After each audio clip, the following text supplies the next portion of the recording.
کیا والد کا حج اولاد کے لیے کافی ہے؟ کلیم اللہ صاحب یو پی سے پوچھتے ہیں، میں حج کرنے کا ارادہ رکھتا ہوں لیکن والد کہتے ہیں کہ ہم حج کر چکے ہیں اس لیے تم پر حج فرض نہیں ہے، جبکہ کاروبار وغیرہ ہم سب کا ہے اور پیسے بھی ہمارے پاس رہتے ہیں، تو کیا ہم حج کریں یا والد کی اجازت کا انتظار کریں؟ دیکھیں، پہلی بات تو یہ ہے کہ والد صاحب کا حج اولاد کے لیے کافی نہیں ہے،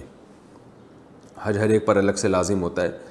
آپ پر حج جب لازم ہوگا جب آپ میں استطاعت بھی ہو۔ یہ جو آپ نے کہا کہ کاروبار تو ہمارا ہے، تو ہمارے کا مطلب کیا ہے؟ اگر والد صاحب کا بزنس تھا اور اسی بزنس میں آپ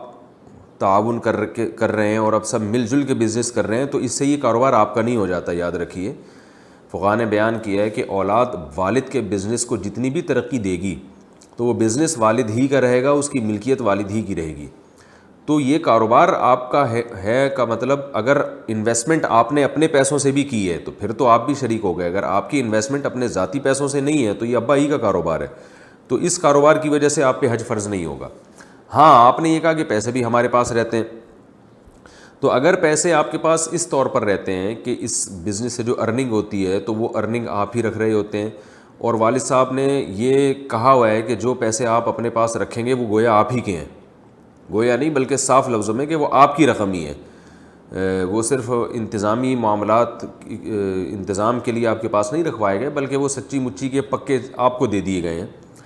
تو پھر وہ آپ ان پیسوں کے مالک ہیں۔ پھر دیکھا جائے گا کہ ایام حج، یعنی حج کی جب درخواستیں جاری ہوتی ہیں، ایام حج نہیں بلکہ وہ ایام جن میں حج کی درخواستیں جاری ہیں، تو ان دنوں میں اگر آپ کے پاس اتنی بڑی رقم جمع ہو گئی جس سے حج کرنا ممکن ہے تو پھر آپ پہ حج فرض ہو جائے گا۔ لیکن اگر وہ پیسے آپ کے پاس ویسے ہی رہتے ہیں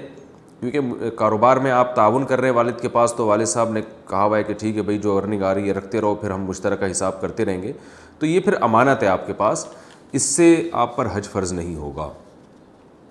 اور جب آپ پہ حج فرض ہو جائے تو پھر اس میں والد صاحب کی اجازت ضروری نہیں ہے۔ ہاں، اگر جانے میں والد صاحب کو نقصان کا اندیشہ ہو، ان کو خدمت کی ضرورت ہے، بوڑھے ہو گئے ہیں، تو پھر ان کی اجازت ضروری ہے۔